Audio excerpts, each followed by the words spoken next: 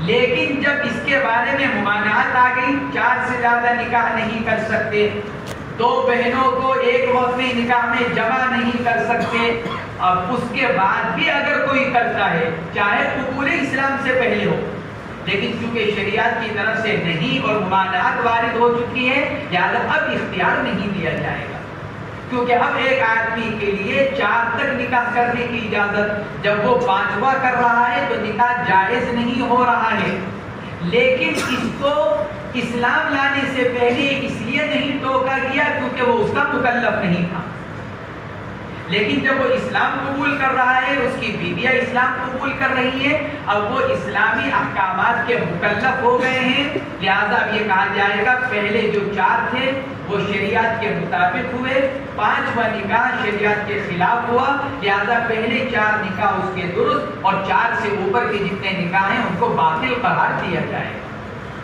یہ امام طحاوی رحمۃ اللہ علیہ نے جواب دیا۔ کہ ان روایات میں اللہ کے نبی نے جو شوہروں کو اختیار دیا وہ اس زمانے پر محمول ہیں جب ان کی ممانعت نہیں آئی، 4 سے زیادہ کی اور جمع بین الاختین، اور جب ممانعت آ گئی، نہیں وارد ہو گئی، تو پھر اب اختیار کا حق نہیں رہا شوہر کو، بلکہ اب تو یہ دیکھا جائے گا پہلے کس سے نکاح کیا۔ جیسے ایک آدمی ایک عورت سے نکاح کر لے، نکاح جائز ہو گیا، پھر اس کے بعد اسی کی بہن سے نکاح کرے تو وہ نکاح جائز نہیں ہوگا۔ پہلا نکاح جائز، دوسرا نکاح جائز نہیں، 4 تک نکاح جائز اور 5ویں سے نکاح جائز نہیں۔ جب نکاح جائز نہیں ہوا، امام طحاوی فرماتے ہیں پھر اختیار بھی نہیں دیا جائے گا کہ جن چاہوں کو رکھو اور جن چاہوں کو علیحدہ کر دو۔ یہ امام طحاوی رحمۃ اللہ علیہ نے ان روایات کی طرف سے جواب دیا ہے۔ عبداللہ ابن عمر کی روایت فرماتے ہیں غیلان ابن سلمہ ثقفی رضی اللہ تعالی عنہ نے اسلام قبول کیا، اور ان کے نکاح میں 10 عورتیں تھیں زمانہ جاہلیت میں، 10 نکاح کر رکھے تو انہوں نے زمانہ جاہلیت میں۔ وہ بیویاں بھی ان کے ساتھ اسلام لے کر آئی، فاسلمنا معه، بیویوں نے بھی اسلام قبول کیا، وہ بھی اسلام لے کر آئی، یعنی گویا کہ 11 نے ایک ساتھ اسلام قبول کیا، شوہر اور 10 بیویاں۔ فاسلمنا معه فقال النبی صلی اللہ علیہ وسلم امسک 4، آپ نے ارشاد فرمایا 4 کو روک لو، وفارق سائرہن، اور 4 کے علاوہ بقیہ جتنی ہیں ان کو اپنے سے جدا کر دو، علیحدہ کر دو۔ یہ اللہ کے نبی علیہ الصلوۃ والسلام نے حضرت غیلان ابن سلمہ رضی اللہ تعالی عنہ کو اختیار مرحمت فرمایا۔ اس سے جمہور علماء نے استدلال کیا۔ غیلان ابن سلمہ ثقفی رضی اللہ تعالی عنہ، غیلان ابن سلمہ ابن معتب ابن مالک، طائف کے فتح ہو جانے کے بعد اسلام قبول کیا، فتح طائف کے بعد اسلام لے کر آئے، اور یہ اس وقت میں شامل تھے جو کسریٰ کے دربار میں گیا تھا۔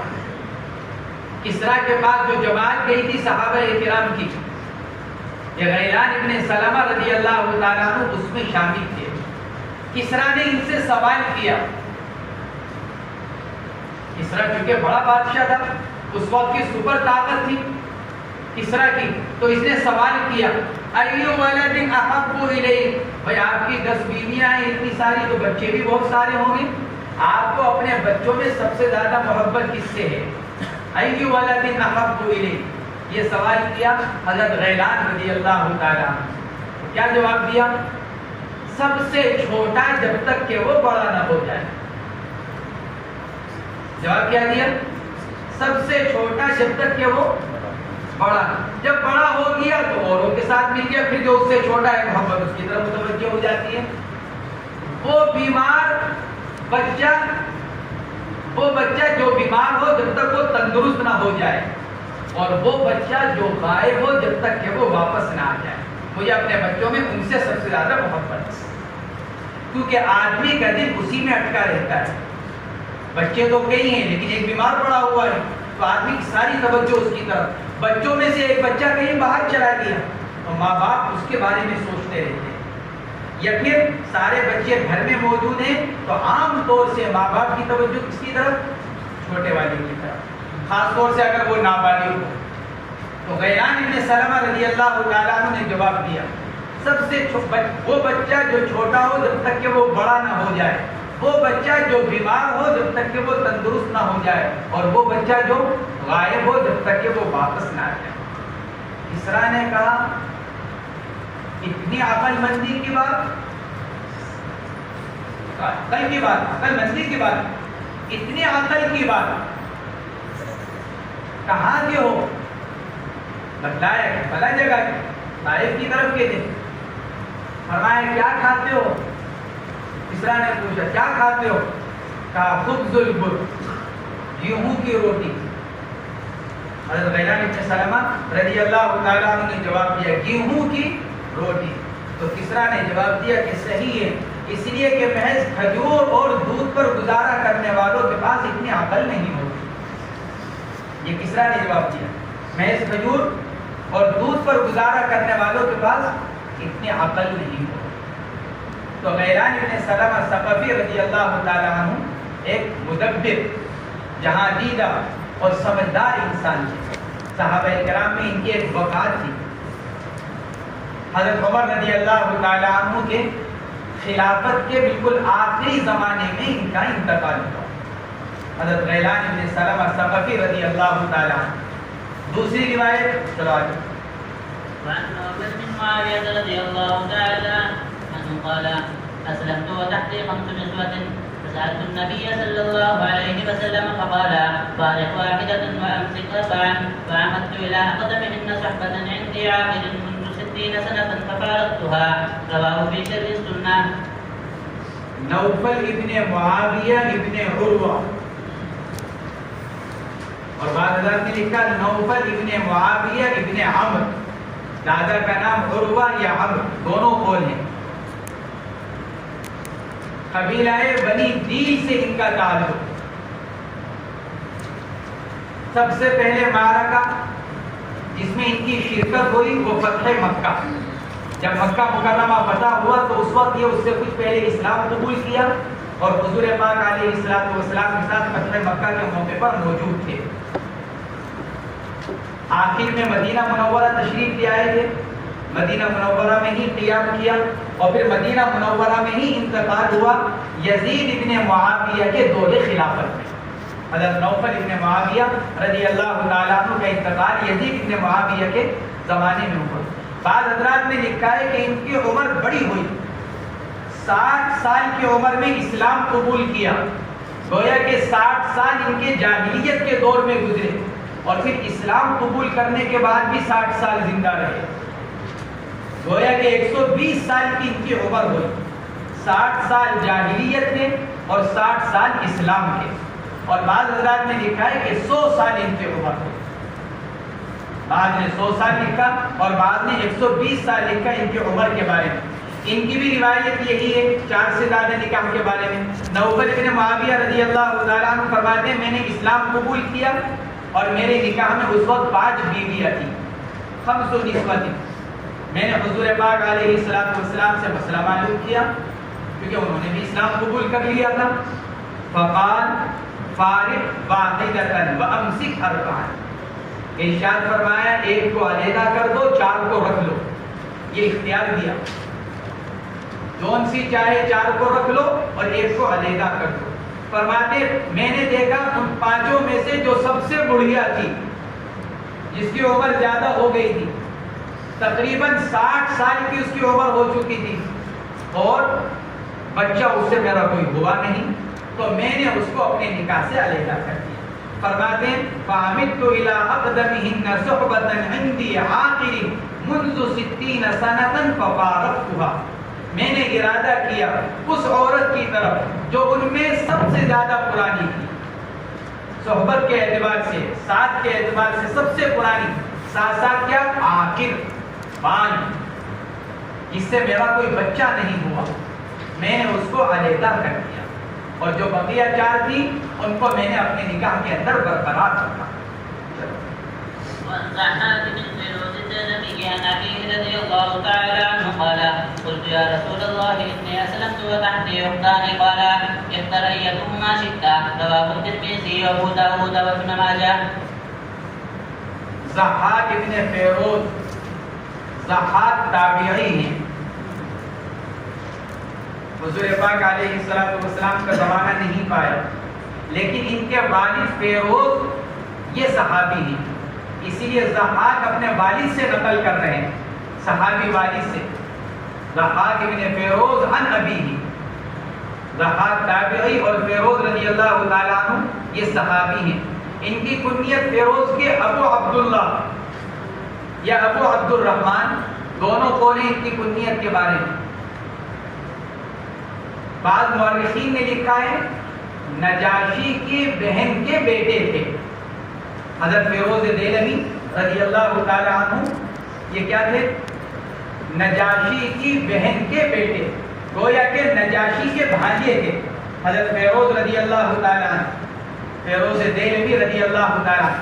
دیلمی منسوب دیلم کی طرف. دیلم ایک پہاڑ کا نام ہے. یہ لوگ وہاں پر آباد تھے اس کی طرف منسوب کرتے ہوئے ان کو دیلمی کہا جاتا ہے. تو دیلم ایک پہاڑ کا نام. تو یہ نجاشی کے بھانجے تھے، اور یہی وہ فیروز صحابی ہیں رضی اللہ تعالیٰ عنہ جنہوں نے اسود عنسی کو قتل کیا۔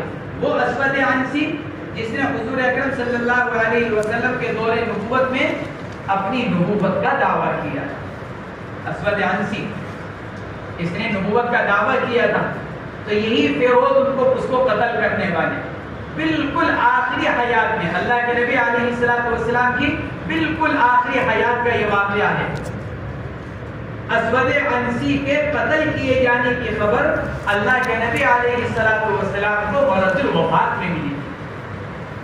جس مرض میں اللہ کے نبی کا انتقال ہوا، اس مرض میں فیروز دہلوی رضی اللہ تعالیٰ عنہ کی طرف سے قتل کیے جانے کی اطلاع اللہ کے نبی علیہ السلام کو بذریعہ وحی ملی۔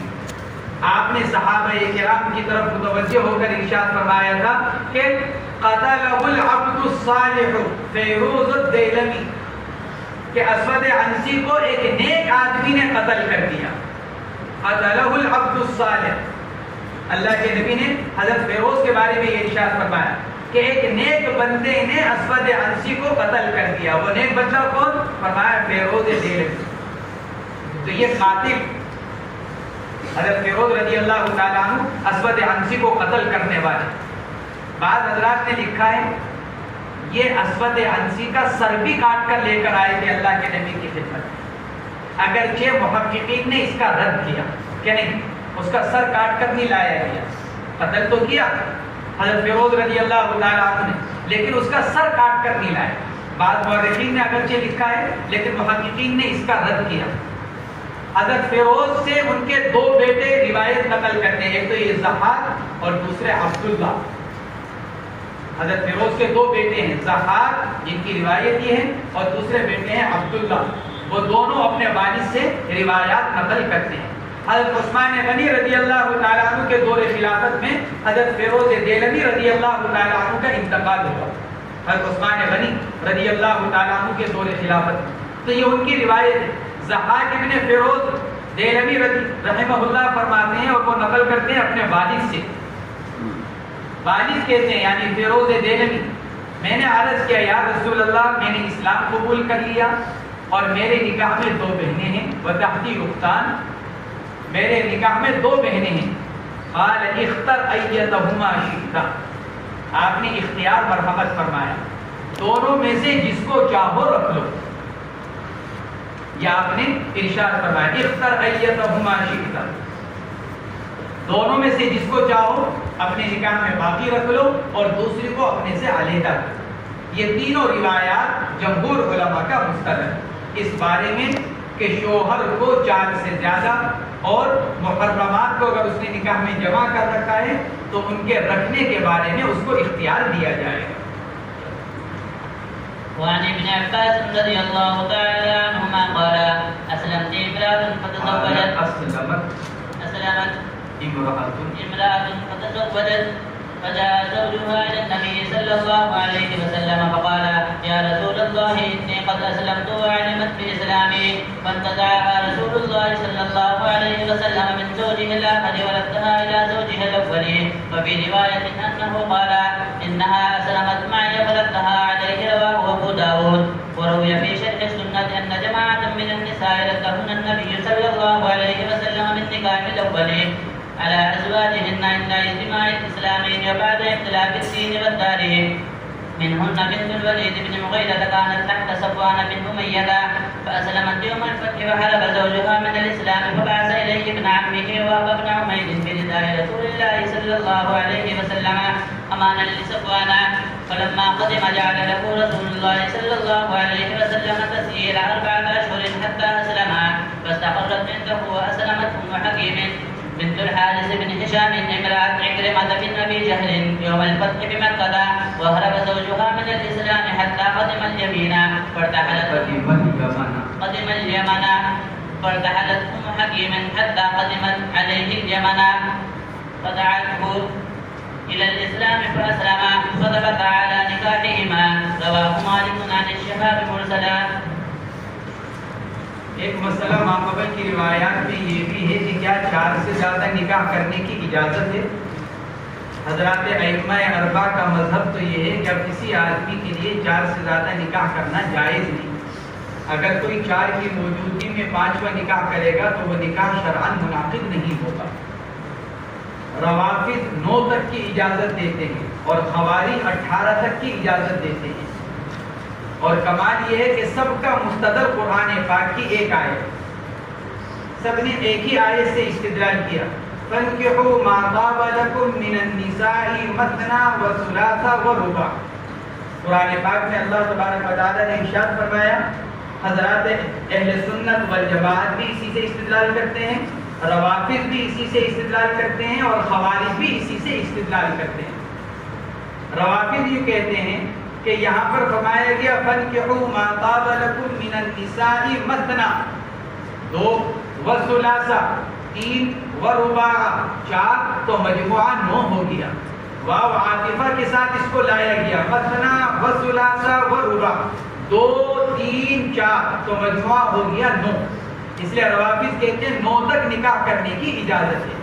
اسی روایت سے خوارج بھی استدلال کرتے ہیں. وہ یہ فرماتے ہیں کہ مثنیٰ معدول ہے اثنین سے, مثنیٰ 2 2, ثلاث 3 3, رباع 4 4, گویا کہ دگنا ہو گیا. 2 2 4 3 3 6, تو کل کتنے ہو گئے 10, اور رباع 4 4 8, 10 اور 8 18. اس لیے خوارج کہتے ہیں کہ 18 تک نکاح کرنے کی اجازت ہے. لیکن اہل سنت والجماعت اس کا انکار کرتے ہیں, اور وہ یوں کہتے ہیں کہ قرآن پاک کی جو یہ آیت ہے اس میں واو بمعنی او ہے, مثنیٰ او ثلاثہ او رباع. فَانْكِحُوا مَا طَابَ لَكُم مِّنَ النِّسَاءِ مَثْنَىٰ 2 نکاح کر لو, یا 3 کر لو, یا 4 کر لو. واو بمعنی او, جیسا کہ خود دوسری آیت شریفہ کے اندر فرشتوں کی صفات بیان کرتے ہوئے اللہ نے ارشاد فرمایا اُولی اجنحۃ مثنیٰ وثلاث ورباع. بعض فرشتے 2 پر والے, بعض فرشتے 3 پر والے, بعض فرشتے 4 پر والے. مجموعہ مراد نہیں کہ بعض فرشتے 9 پر والے اور بعض فرشتے 18 پر والے. اہل سنت والجماعت کہتے ہیں جیسے اس دوسری آیت شریفہ کے اندر بعینہ یہی الفاظ آئے اُولی اجنحۃ مثنیٰ وثلاث ورباع, وہاں واو بمعنی او ہے, 2 پر والے یا 3 پر والے یا 4 پر والے. بعض فرشتے 2 پر والے, بعض فرشتے 3 پر والے, بعض فرشتے 4 پر والے. تو جیسے وہاں واو بمعنی او ہے, اسی طرح یہاں پر بھی آیت شریفہ کے اندر واو بمعنی او ہے. اور دوسری بات حضرات اہل سنت والجماعت یہ کہتے ہیں تعامل صحابہ بھی اس کی دلیل ہے. کسی بھی صحابی کے بارے میں یہ نہیں آتا کہ قبول اسلام کے بعد ان کے نکاح میں بیک وقت 4 سے زیادہ بیویاں رہی. قبول اسلام سے پہلے تو تھا, جیسے کہ یہ روایات بھی ہیں, لیکن جب انہوں نے اسلام قبول کیا, جمہور اہل سنت والجماعت یہ کہتے ہیں اگر ایک وقت میں 9 اور 18 کی اجازت ہوتی, اللہ کے نبی حضرت نوفل ابن معاویہ جن کے نکاح میں 5 عورتیں تھیں, آپ ایک کو علیحدہ کرنے کا حکم نہ فرماتے. خوارج 18 کے قائل ہیں.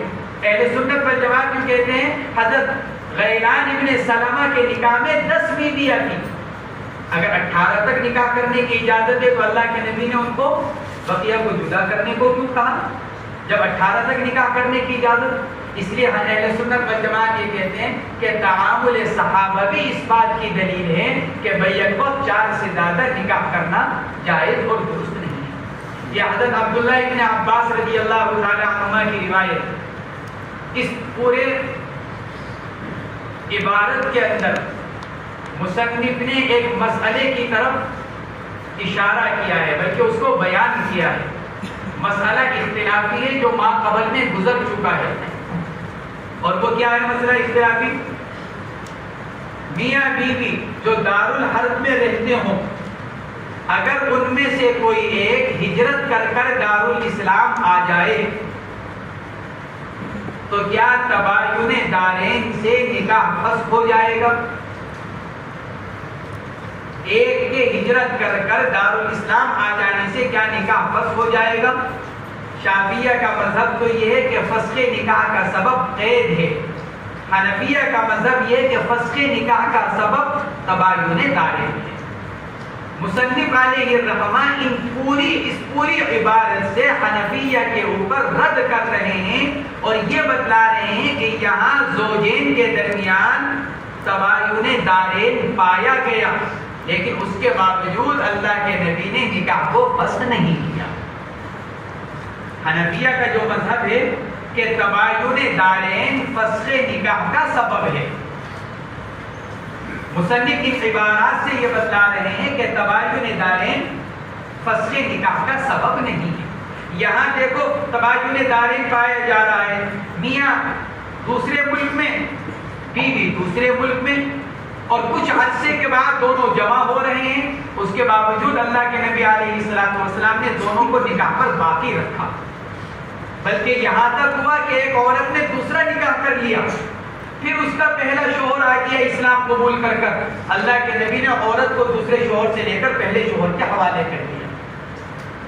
مصنف فرماتے ہیں اگر تباین دارین فسخ نکاح کا سبب ہے تو پھر اللہ کے نبی کیسے واپس کر رہے ہیں بیوی کو شوہر اول کی طرف؟ معلوم ہوا کہ تباین دارین سے نکاح فسخ نہیں ہوتا۔ بس یہ مصنف علیہ الرحمہ کے کہنے کا مقصد اس پوری عبارت سے۔ عبداللہ ابن عباس رضی اللہ تعالی عنہ کی روایت ہے، اسلمت امرأۃ، ایک عورت نے اسلام قبول کیا، فتزوجت، اسلام قبول کر کر اس نے دوسرا نکاح کر لیا، فتزوجت، دوسرا نکاح کر لیا، فجاء زوجها الى النبي صلی اللہ علیہ وسلم، کچھ وقت کے بعد اس کا شوہر، پہلا شوہر ثابت، شوہر اول، وہ آیا اللہ کے نبی علیہ السلام کی خدمت میں اور آ کر عرض کیا، یا رسول اللہ انی قد اسلمت وعلمت بالاسلام، اے اللہ کے نبی میں بھی اسلام قبول کر چکا تھا اور میری بیوی کو میرے اسلام قبول کرنے کا علم تھا۔ جب میری بیوی نے اسلام قبول کیا تو میں نے بھی کر لیا تھا، لیکن یہ مجھے چھوڑ کر آ گئی۔ فانتزعها رسول اللہ صلی اللہ علیہ وسلم من زوجها الآخر، شوہر اول کی اس بات کو سن کر اللہ کے نبی نے اس عورت کو شوہر ثانی سے لے کر شوہر اول کے حوالے کر دیا۔ حضرت امام شافعی وغیرہ نے اس سے استدلال کیا کہ دیکھو تباین دارین ہو جانے کے بعد، کیونکہ بیوی پہلے آ چکی تھی، شوہر بعد میں آ رہا ہے، اس کے باوجود اللہ کے نبی نے تباین دارین پائے جانے کے باوجود نکاح کو فسخ قرار نہیں دیا، بلکہ اس کے دعوے پر بیوی کو دوسرے شوہر سے لے کر پہلی شوہر کے حوالے کر دیا۔ حنفیہ کی طرف سے اس کا جواب یہ دیا گیا، حضرت یہاں ظاہراً تباین دارین پایا جا رہا ہے، شوہر دارالحرب میں اور بیوی دارالاسلام میں، صورتاً تباین دارین پایا جا رہا ہے، لیکن حقیقتاً نہیں پایا گیا۔ شوہر خود دعویٰ کر رہا ہے میں اور وہ دونوں ایک ساتھ اسلام قبول کر چکے ہیں، اور قاعدہ مسلمہ ہے کہ اگر زوجین اکٹھے اسلام قبول کریں تو نکاح ختم نہیں ہوتا، باوجود دونوں کے تباین دارین کے۔ یہاں دونوں نے اسلام قبول کیا، اس کے باوجود بیوی اپنے مسلمان شوہر کو چھوڑ کر دوسری جگہ آئی اور اس نے نکاح کر لیا۔ جب اس کا مسلمان شوہر موجود ہے تو دوسرا نکاح اس کا ہوا ہی نہیں۔ بات سمجھ آئی؟ حنفیہ کی طرف سے اس کا جواب یہ دیا گیا، شوہر خود اقرار کر رہا ہے، انی قد اسلمت وعلمت باسلامی، اللہ کے نبی میں بھی اسلام قبول کر چکا تھا اور میری بیوی کو میرے اسلام قبول کرنے کا پتہ تھا، اس کے باوجود مجھے چھوڑ کر آ گئی اور چھوڑ کر آ کر دوسرا نکاح کر لیا۔ شریعت کا قاعدہ ہے جس عورت کا پہلے سے شوہر موجود ہو وہ دوسرا نکاح نہیں کر سکتی، اور اگر کرے گی تو نکاح باطل ہوگا۔ منکوحۃ الغیر سے نکاح درست نہیں، تو یہ عورت منکوحۃ الغیر تھی۔ جب یہ ثابت ہو گیا، اللہ کے نبی نے دوسرے شوہر سے بیوی کو لے کر پہلے شوہر کے حوالے کر دیا، کیونکہ نکاح ثانی درست ہی نہیں ہوا تھا۔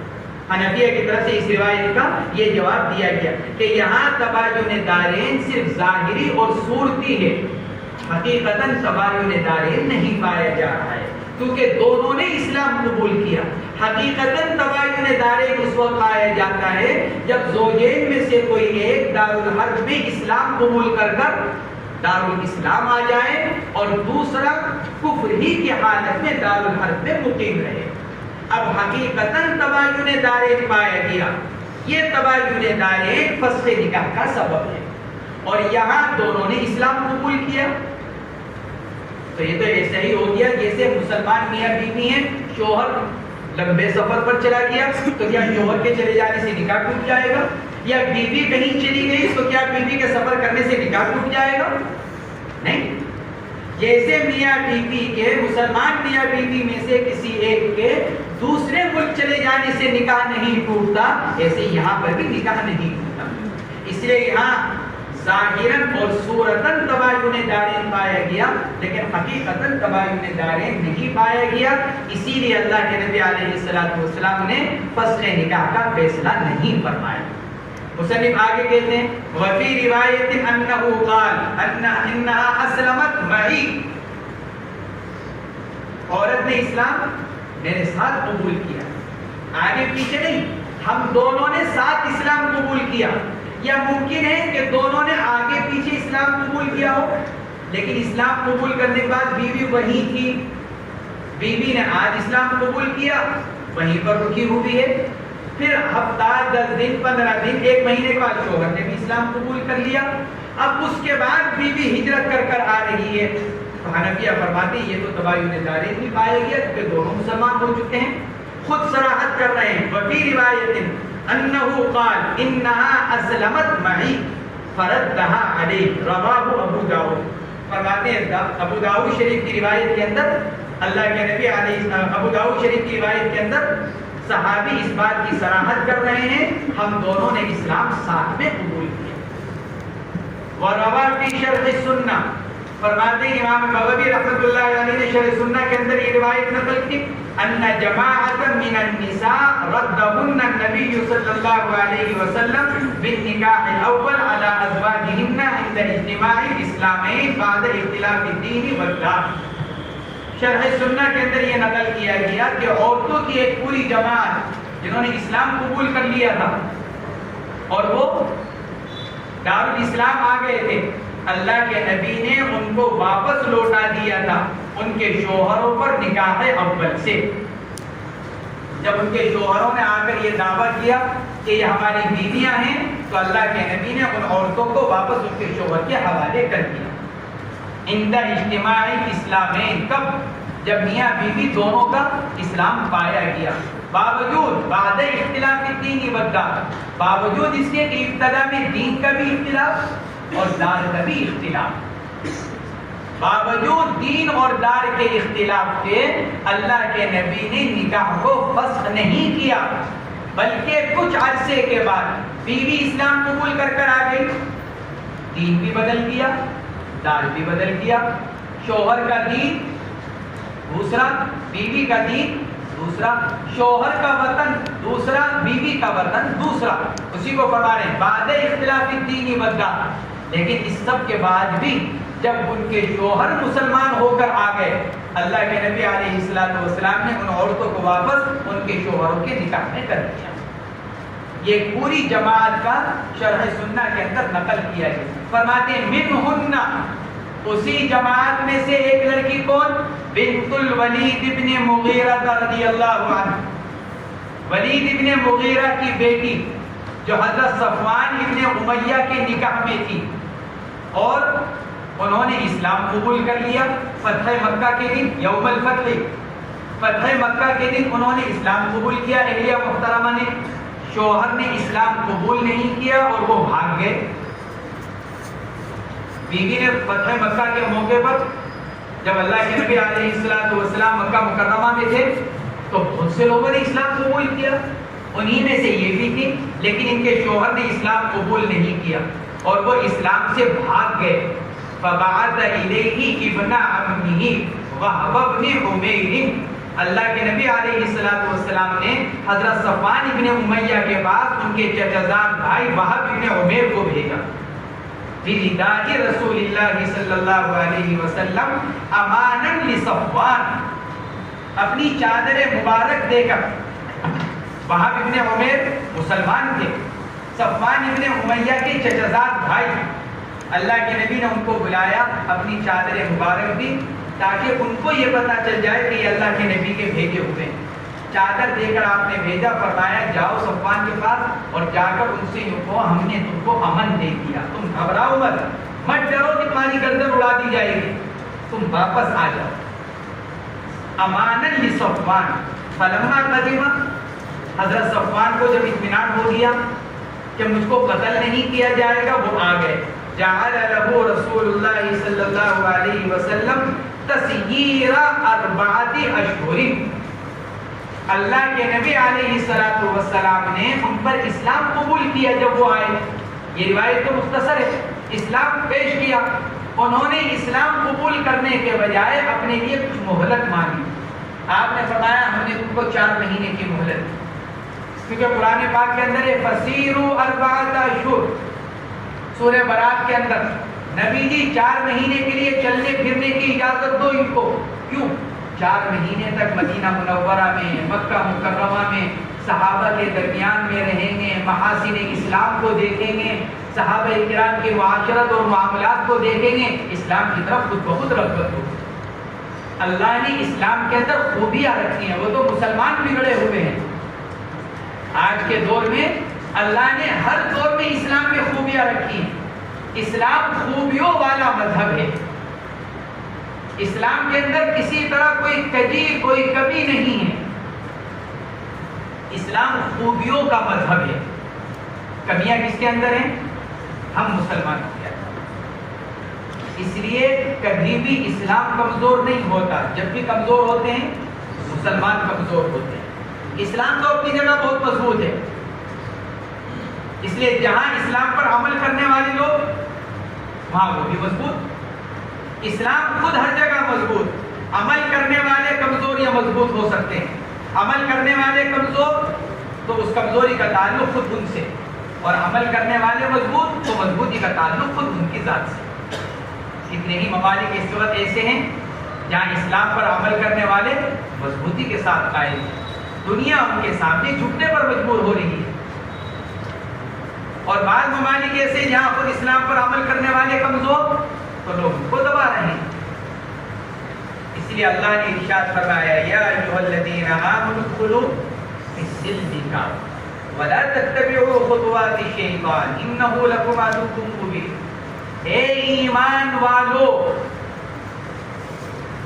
یا ایھا الذین کفروا نہیں کہا جا رہا ہے کہ ادخلوا فی السلم کافۃ، یا ایھا الذین آمنوا، اے ایمان والو پورے اسلام میں داخل ہو، آدھے ادھورے نہیں، پورے اسلام میں داخل ہو، یعنی اسلام کے ایک ایک عمل پر عمل کرنے والے، ایک ایک حکم پر عمل کرنے والے بن۔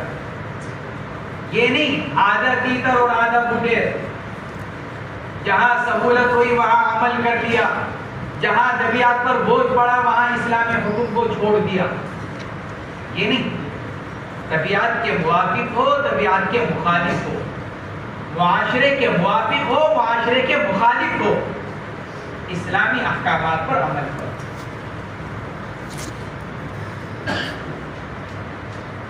بہت بڑے صحابی ہیں اہل کتاب میں سے، نام ذہن سے نکل گیا، بڑے عالم تھے اہل کتاب کے، کیا نام تھا؟ عبداللہ ابن سلام۔ یہ آیت شریفہ انہی کے بارے میں نازل ہوئی، یا ایھا الذین آمنوا ادخلوا فی السلم کافۃ، ان کے بارے میں آیت شریفہ نازل ہوئی۔ وجہ کیا ہوئی تھی؟ عبداللہ ابن سلام اہل کتاب میں سے تھے، اور اہل کتاب اونٹ کا گوشت کھانے کو ذرا ناپسند سمجھا کرتے تھے، اونٹ کا گوشت ناپسند، ناگوار سا سمجھتے تھے، اچھا نہیں سمجھتے تھے اس کا گوشت کھانا۔ اللہ نے ایمان کی دولت دے دی عبداللہ ابن سلام کو، ایمان قبول کر لیا۔ ایمان قبول کرنے کے بعد دل میں صرف یہ خیال آیا، کوئی اسلام کے اندر گوشت کھانا کوئی فرض تو ہے نہیں کہ گوشت کے بغیر اسلام ناقص ہے، ایسا تو نہیں ہے کہ بھائی اگر آدمی گوشت نہیں کھائے گا تو اس کا اسلام ناقص، اس کا ایمان ناقص۔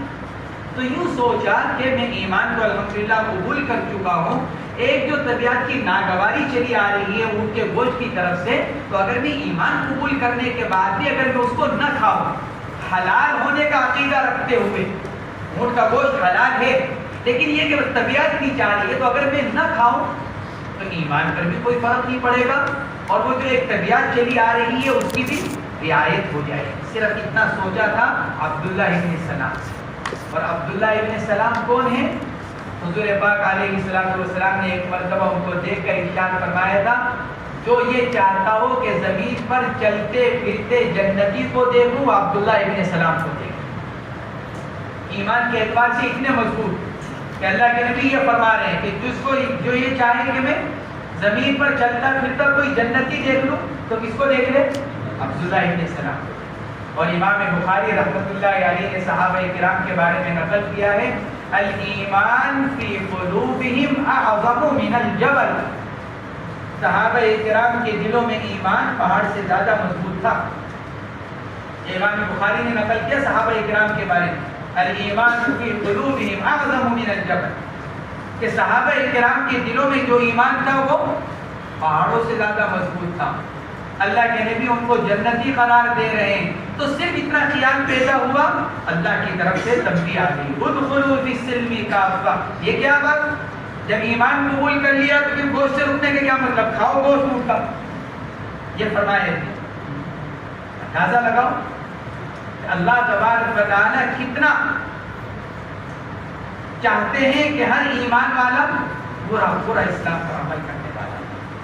پھر ہمارے سے اور تمہارے سے کیسے اللہ راضی ہو جائے کہ صبح سے شام تک اسلامی احکامات کو توڑنے والے ہیں، فرائض کو چھوڑنے والے، واجبات کو ترک کرنے والے، سنتوں کی تو زندگی میں کوئی جگہ ہے ہی نہیں، اللہ معاف فرمائے، ہے جی؟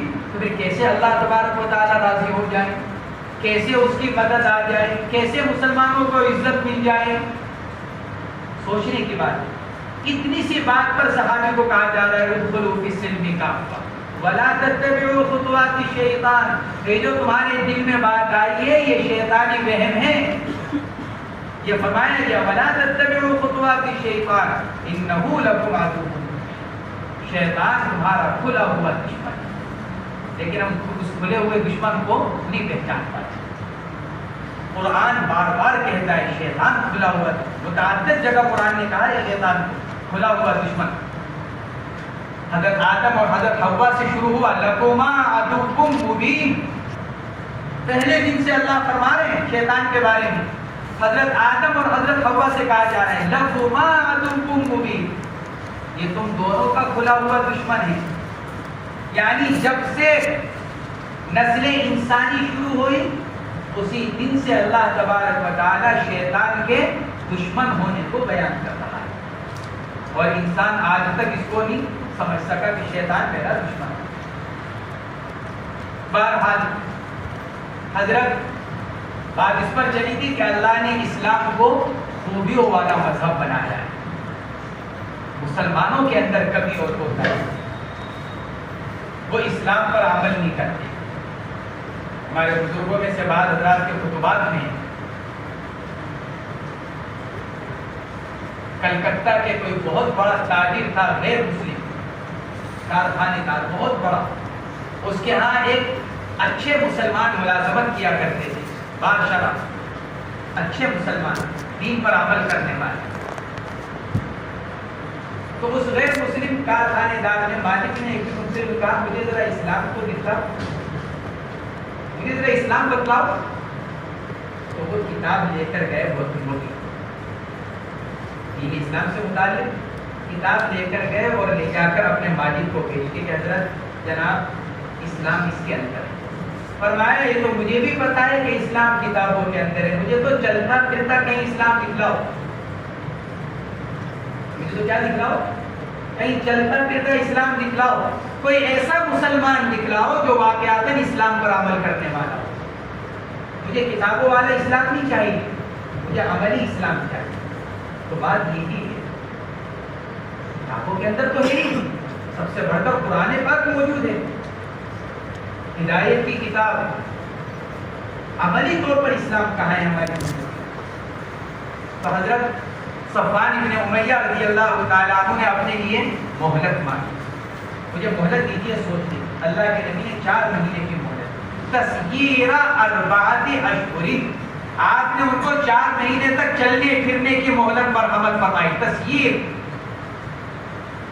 سیر سے پھرنا، کیونکہ قرآن نے بھی دی ہے فسیروا فی الارض 4 اشہر واعلموا انکم غیر معجز اللہ. اللہ کو تو ہرانے والے ہو نہیں، لیکن 4 مہینے تک چل پھر کر اسلام کے محاسن کو، ہمارے بندوں کی خوبیوں کو دیکھ.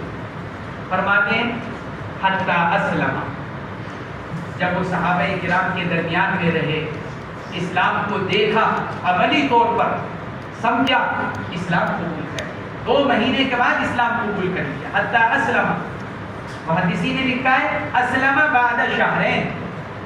حضرت صفوان بن امیہ نے 2 مہینے کے بعد اسلام قبول کر لیا.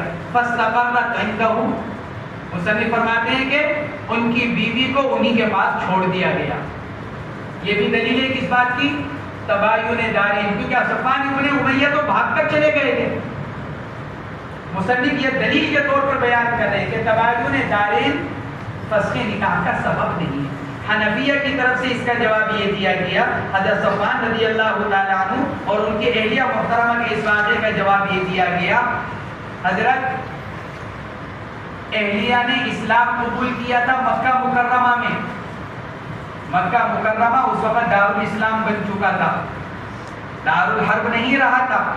فتح مکہ سے پہلے دارالحرب تھا اور فتح مکہ کے بعد دارالاسلام. اور اہلیہ محترمہ اسلام کو قبول کر رہی ہیں فتح مکہ کے بعد، جب وہ کیا بن چکا تھا؟ دارالاسلام. تو صفوان کا دارالاسلام سے جانا ثابت ہو رہا ہے، دارالحرب سے نہیں.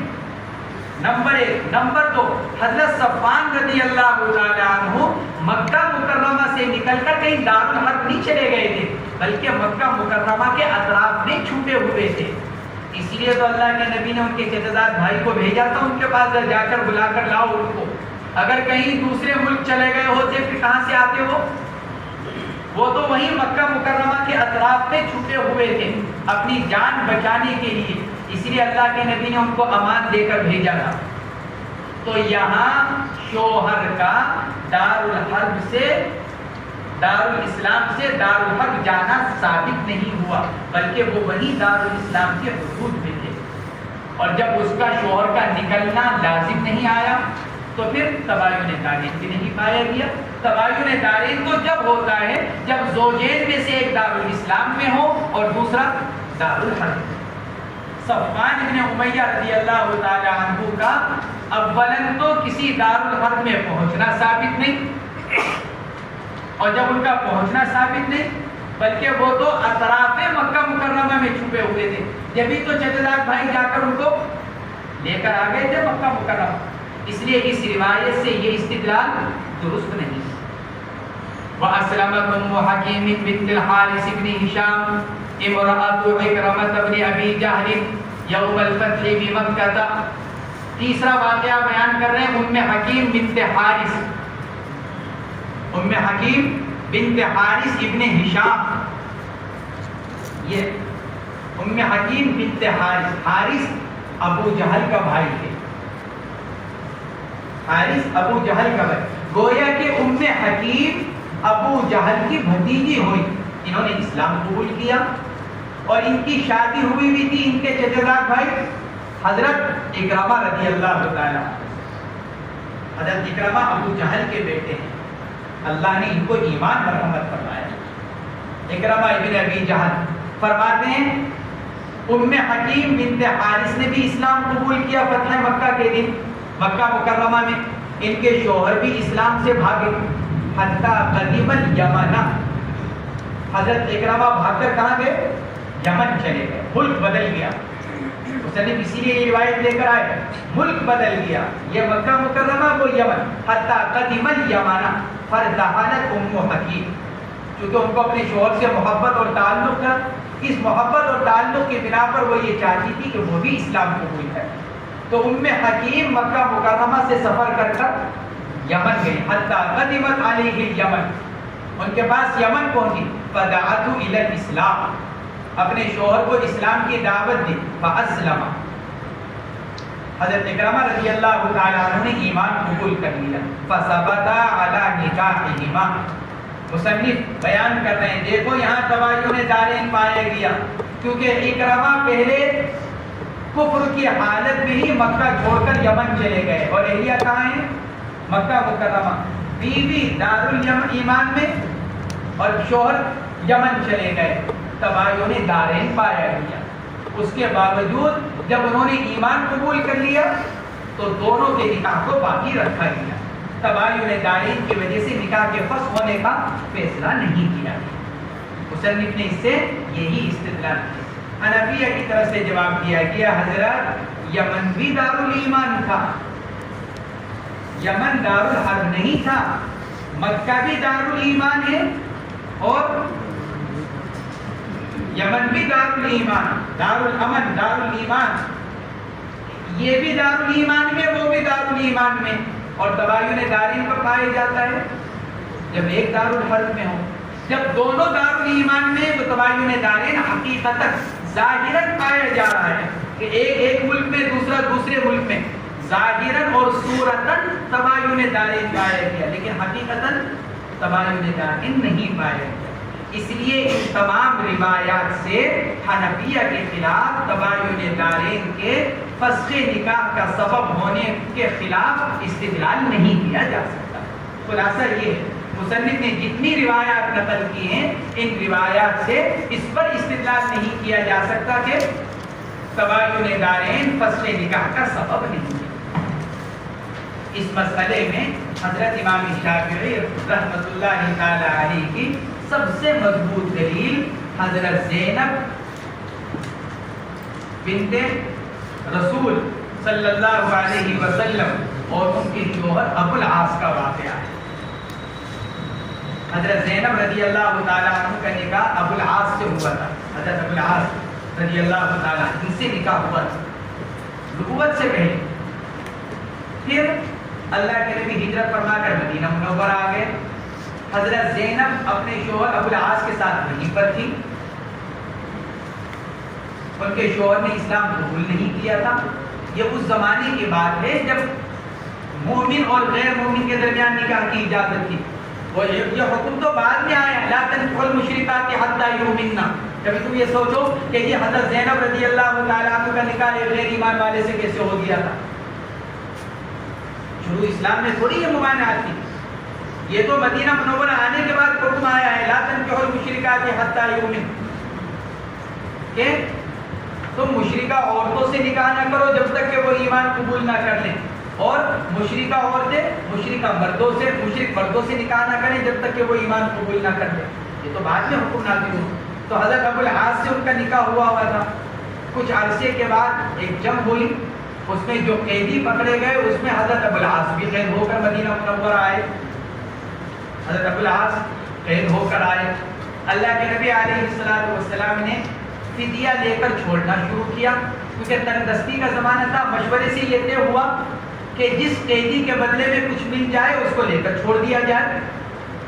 تو حضرت زینب رضی اللہ تعالیٰ عنہ کو مکہ مکرمہ میں پتہ چلا کہ میرے شوہر قید ہوئے ہوئے ہیں اور فدیہ لے کر چھوڑا جا رہا ہے، تو انہوں نے اپنی طرف سے ایک قاصد بھیجا اپنا ہار لے کر، موتیوں کا ہار، قیمتی ہار، کہ یہ اللہ کے نبی کی خدمت میں یہ ہار پیش کر کر یہ درخواست کر دینا کہ اس ہار کے بدلے میں میرے شوہر کو چھوڑ دیا جائے۔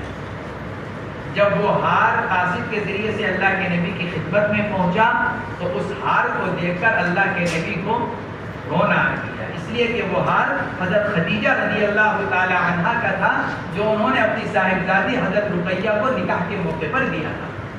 تو اللہ کے نبی کو حضرت خدیجہ کی یاد آ گئی، اہلیہ محترمہ کی۔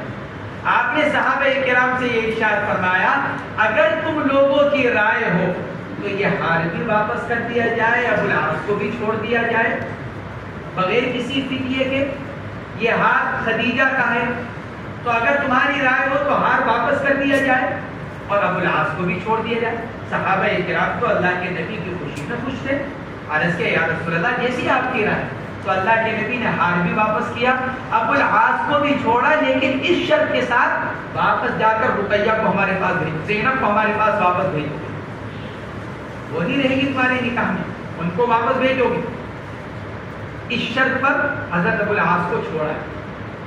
چنانچہ انہوں نے جا کر اہلیہ محترمہ کو واپس بھیجا. وہ یہاں آ گئی. ابو العاص مکہ مکرمہ میں اور وہ کیا ہے دار الحرب, اور اہلیہ محترمہ مدینہ منورہ میں, اور یہ کیا ہے دار الاسلام. یہ ہے دلیل امام شافعی رحمۃ اللہ علیہ. کیونکہ پھر آگے آتا ہے, پھر کچھ عرصے کے بعد حضرت ابو العاص رضی اللہ تعالی عنہ بھی ایمان قبول کر آ گئے. روایت کے اندر آتا ہے فرد کہا رسول اللہ صلی اللہ علیہ وسلم بالنکاح الاول. آپ نے اسی پہلے نکاح کی وجہ سے حضرت زینب کو واپس ان کے شوہر کے حوالے کر دیا. امام شافعی فرماتے ہیں اگر تباین دارین فسخ نکاح کا سبب, تو کیوں اتنے عرصے کے بعد اہلیہ محترمہ کو شوہر کے پاس بھیجا جا رہا ہے؟ معلوم ہوا کہ تباین دارین فسخ نکاح کا سبب نہیں ہے. یہ سب سے مضبوط دلیل ہے حضرت امام شافعی رحمۃ اللہ علیہ. لیکن اس کا جواب حنفیہ کی طرف سے یہ دیا گیا, وہ روایات دونوں طرح کی ہیں. دونوں روایتیں ترمذی کی ہیں, دونوں روایتوں کی سند ٹھیک ہے. دونوں طرح کی روایت, ایک روایت کے اندر آتا ہے اللہ کے نبی نے نکاح اول ہی کے ساتھ لوٹایا, اور دوسری روایت کے اندر آتا ہے بالنکاح جدید. آپ نے دوسرا نکاح پڑھوایا, اور دوسرا نکاح پڑھوا کر پھر آپ نے اہلیہ محترمہ کو شوہر کے حوالے کیا. دونوں طرح کی روایتیں ہیں. جب دونوں طرح کی روایتیں ہیں تو اذا تعارض تساقط, نہ آپ کا استدلال نہ ہمارا استدلال, زیادہ بات ختم ہو گئی. اور اگر تطبیق ہی دی جائے تو حنفیہ نے تطبیق یہ دی ہے کہ جس روایت کے اندر یہ فرمایا گیا فردھا بالنکاح الاول, اس کا مطلب یہ ہے کہ جن شرطوں پر نکاح اول ہوا تھا انہی شرطوں پر نکاح ثانی ہوا. گویا کہ مہر وغیرہ کے اندر کوئی تبدیلی نہیں کی گئی. پہلا نکاح ہوا تھا مثال کے طور پر 10,000 پر, تو اللہ کے نبی نے دوسرا نکاح بھی 10,000 پر ہی کیا.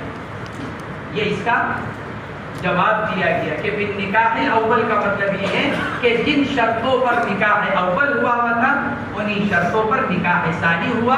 چونکہ نکاح ثانی میں کسی طرح کی کوئی تبدیلی نہیں کی گئی, اس لیے راوی نے اس کو نکاح اول سے ہی تعبیر کر دیا. یہ حنفیہ کی طرف سے اس کا جواب